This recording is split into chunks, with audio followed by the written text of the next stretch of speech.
Spicy garlic bread. Wow, इतकं छान लागते. माझ्या तुला तर इतकं आवडायला लागले हे ब्रेड. रोज दिवसातून एकदा तरी करतो आम्ही.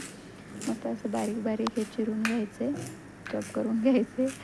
कोथिंबीर घ्यायची, बटर घ्यायचे, मस्तपैकी असं बटर पण घ्यायचे. त्यामध्ये 3 चमच मी बटर घेतले. तुम्हाला हवं तर जास्त घ्या, पण ते मेल्ट होत नव्हतं म्हणून खोबर किसणीवर किसून घेतले. त्याची पण मजाच येत होती. मग नंतर त्यामध्ये मी काळे मिरे त्याच्यामध्ये टाकले. नंतर लसूण पण टाकला.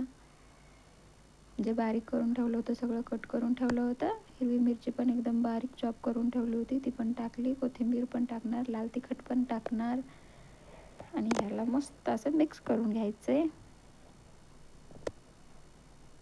छान मिक्स करून घ्यावं लागेल ह्याला.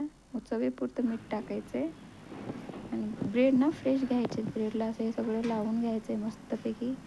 हे असं सगळीकडून लावून घेऊन त्यामध्ये दुसऱ्या ब्रेडला एक स्लाईस लावायचं आहे चीजचं, मध्ये एक चीज, त्याच्यावरती नंतर अजून हे मिक्स केलेलं सगळं काही आपला हा मसालाच हे असं छान असं मस्तपैकी बटर आहे त्याच्यामध्ये ते इतकं छान लागते, मस्त टेस्टी लागते. वा, आम्हाला ते खूप जास्त आवडायला लागले.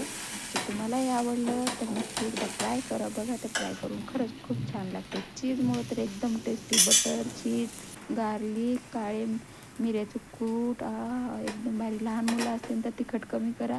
लहान मुलांना तर खूप जास्त आवडेल. चीज जरा जास्त टाका, आवडीनं खातील लहान मुलं. मी आणि रितेश तर खूप खायला लागले. तिखट आम्हाला चालते, रितेशलाही चालते आणि मलाही चालते. पण एकदा तुम्ही ट्राय करून बघा. पण खालच्या बाजूनं ना जास्त असं खरपूस भाजून घ्या. इतकं भारी लागते ना, मी तुम्हाला टेस्ट कट करून सुद्धा दाखवते. खूपच भारी, खूप भारी, खूप टेस्टी लागते. एकदा ट्राय तर करून बघा. Okay, bye.